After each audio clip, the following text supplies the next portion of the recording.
Rotating high-load chassis suspension abnormal noise inspection equipment, operation video. Raise the vehicle above the inspection equipment. Place the two main testing equipment directly below the wheels to be tested. Place two support aids directly below the other two wheels. Lower the vehicle. Ensure that all wheels are positioned in the center of the equipment support tray. The weight of the vehicle will cause the equipment to automatically locate. Ensure that the car is 10 centimeters away from the lift, fully supported by equipment. Lock all external expansion support pads of the equipment in sequence. Ensure that each support pad is in close contact with the ground. Connect the short power cord of the device to another device in series. Another device has a long power cord according to voltage requirements. Connect the matching power outlet. After turning on the power, the device power indicator light is constantly on. Press the green start button. The device control panel is powered on and lit up.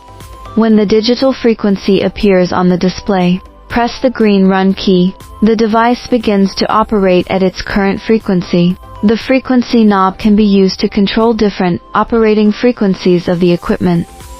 Start simulating road bumps to check for abnormal chassis suspension noise. Equipment configuration. LED light turns on to illuminate the chassis. Unplug the rotating disc fixing latch. Start the engine. Turn the steering wheel. Can detect abnormal sound of chassis bumping when turning.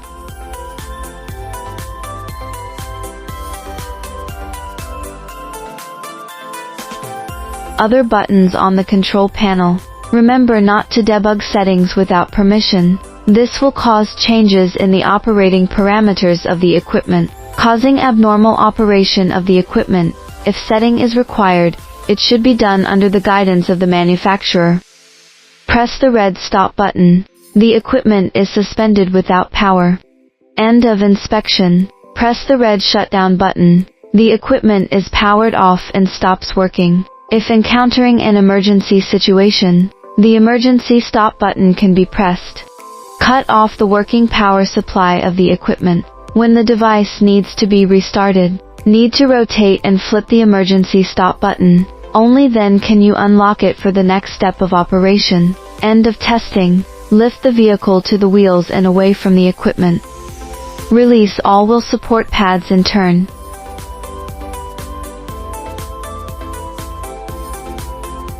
Unplug the device power. Remove the device and reposition it. Pull out the wheel lock pull ring to adjust the direction. The wheels are locked and cannot rotate. Operation ended.